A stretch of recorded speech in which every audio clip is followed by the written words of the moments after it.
নমস্কাৰ। এই মুহূৰ্তত আত্মসহায়ক গোটৰ মহিলাসকললৈ দিবলৈ ওলাইছোঁ ডাঙৰ খবৰ।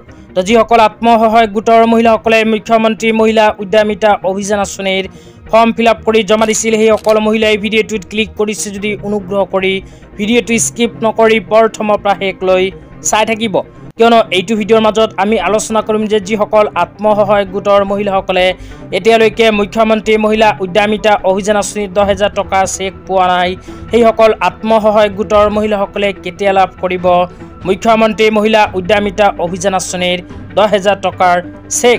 তো এই বিষয়ে যদি জানিব বিচাৰে তেন্তে অনুগ্ৰহ কৰি ভিডিঅ'টো স্কিপ নকৰি চাই থাকিব, লগতে ভিডিঅ'টো শ্বেয়াৰ কৰি আপোনালোকৰ বন্ধুবৰ্গকো চোৱাৰ কাৰণে সুযোগ প্ৰদান কৰিব।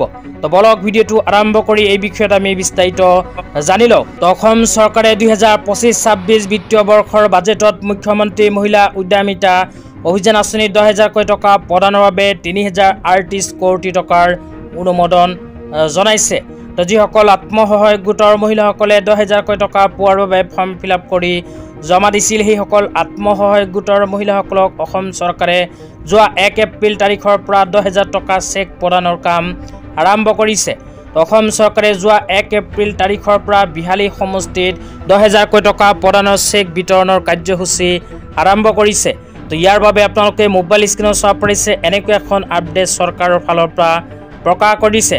লগতে যিসকল আত্মসহায়ক গোটৰ মহিলাসকলে এতিয়ালৈকে 10,000 টকা চেক পোৱা নাই, সেইসকল আত্মসহায়ক গোটৰ মহিলাই কেতিয়া লাভ কৰিব এই বিষয়ত ইয়াতে কি লিখা আছে বিতংভাৱে জনাই দিছোঁ। তো এই বিষয়ত ইয়াতে লিখা আছে অসমৰ আন বিধানসভা সমষ্টিসমূহত পৰ্যায়ক্ৰমে চেক প্ৰদান। তো ইয়াতে কোৱা অনুযায়ী যিবোৰ সমষ্টিৰ আত্মসহায়ক গোটৰ মহিলাসকলে এতিয়ালৈকে 10,000 টকা চেক পোৱা নাই, সেইসকল আত্মসহায়ক গোটৰ মহিলাসকলকো পৰ্যায়ক্ৰমে অসম চৰকাৰে 10,000 টকা চেক বিতৰণ কৰিব, কিন্তু তাৰিখ এতিয়ালৈকে প্ৰকাশ কৰা নাই।